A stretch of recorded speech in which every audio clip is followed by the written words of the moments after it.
मी श्रीमंत बंडू यादव. माझा परिचय माझ्यासारखी व्यक्ती या देशात 2024 या शतकात जन्मलीच नाही. तर मी असा हा परिचय का देतोय? जगातल्या व्यवहारच्या घडामोडी किंवा भारतातल्या घडामोडी जे जे मी बोललो ते सत्य घडलेलं आहे. मला नैसर्गिक ज्ञान प्राप्ती आहे, सिद्धी आहे. ज्या ज्या लोकांना मी आशीर्वाद दिले, बोललो, त्या लोकांचं अतिशय चांगलं झालेलं आहे. आता मी विषय जो निवडणार आहे तो विषय फलटण तालुका येथील बौद्ध लोकांनी जो आवाज उठवला, बौद्धाचा आमदार एकच निर्धार, हा विषय आहे. वरील विषयाला धरून मी माझे सत्यप्रकट मुलाखत वास्तववादी देत आहे. बौद्धांचा निर्धार, एकच आमदार बौद्धांचा, हे अभिमानास्पद गोष्ट आहे फलटण तालुक्यातला. आणि त्यांनी महाराष्ट्राला दिशा द्यायची ठरलेलं आहे. मी महाराष्ट्रातील तमाम बौद्धांना सांगेन आणि पहिल्यांदा मी त्यांचं अभिनंदन करतो की बहुत समाज संघटित होऊन बौद्धांचाच आमदार व्हावा.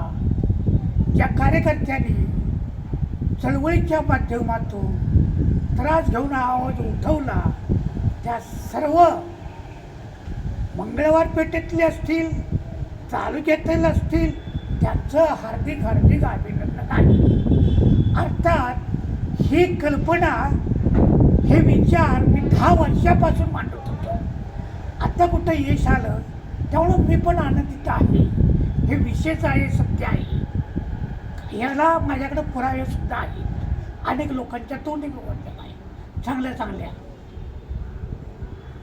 तमाम हा जो आवाज उठवला तो अन्यायापोटी उठवला.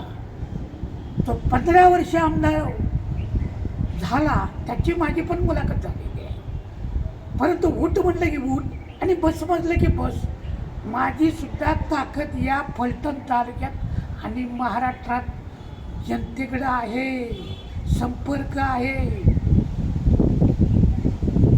जर आपल्याला आपल्या तालुक्यातला, आपल्या समाजातला बौद्धांचा आमदार एकच निर्धार करायचा असेल, सर्व बुद्धिमंतांना, सर्वच लोकांना गर्व, घमेंड, स्वार्थ, कुचकापणा, कपटीपणा सोडून बघूया बौद्धाचा कसा आमदार होत नाही. ती जे येतात ते मेलेले मुर्दे असतात.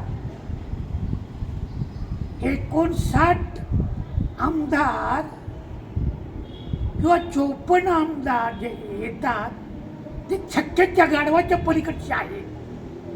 विधानसभेत सुखदुःखाचं काय पडलं नसतं किंवा संविधानावर काय बोलावं किंवा सर्व वर्गातला न्याय द्यावा, म्हणजे हे जोड्याचे सुद्धा लायकीचे नाहीत. 54 आमदार किंवा 59 असतील. SC ST OBCचा तर सोडूनच द्या. आणि मागासवर्गीय तर मेलेले मुर्देच असतात हो, बौद्ध वर्ग सोडला तर. आता या 4 दिवसात काय घडलं याच्यावर इतर समाज का आवाज उठवत नाही? मी तमाम फलटणकरांच्या,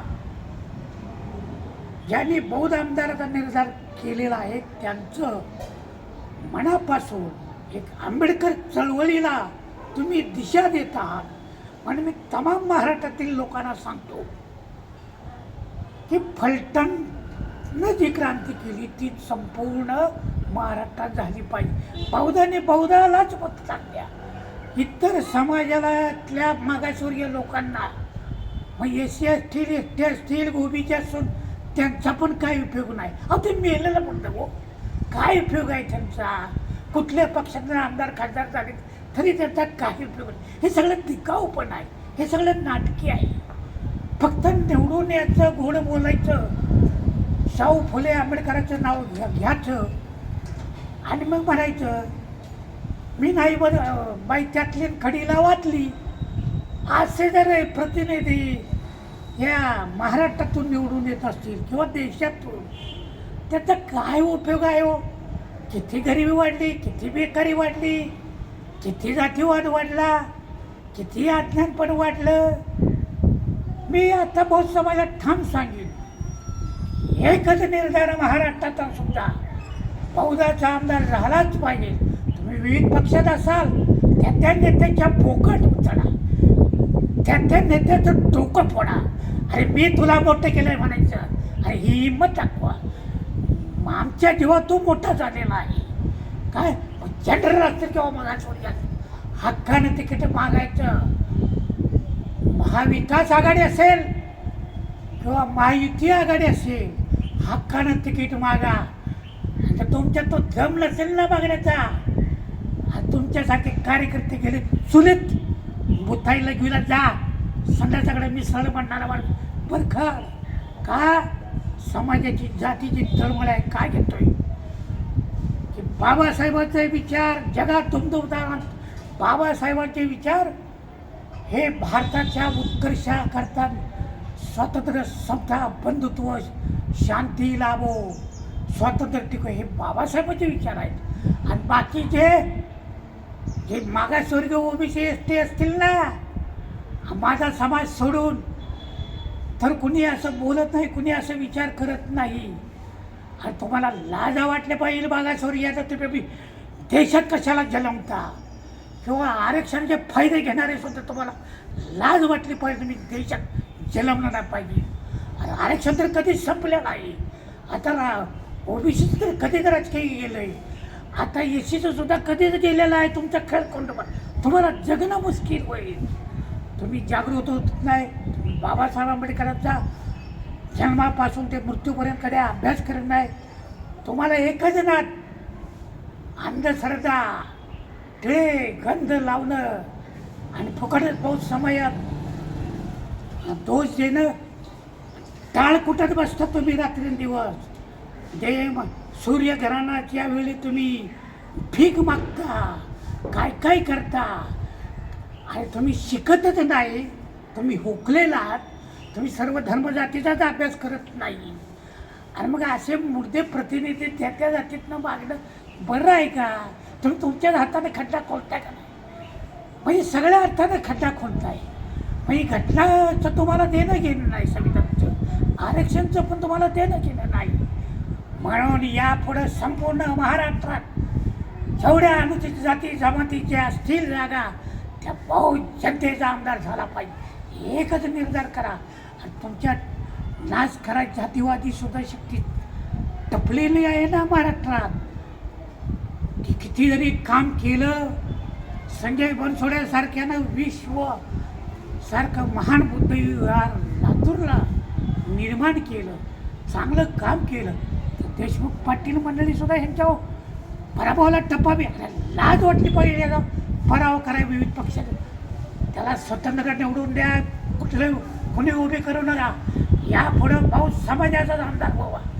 फलटणकरांच्या क्रांतीला आणि चळवळीला बहुदाचा आमदार करणाऱ्या सर्वच जाती धर्मातील लोक असतील, त्यांचं मी ऋणी आहे आणि त्यांचं मी हार्दिक अभिनंदन करतो.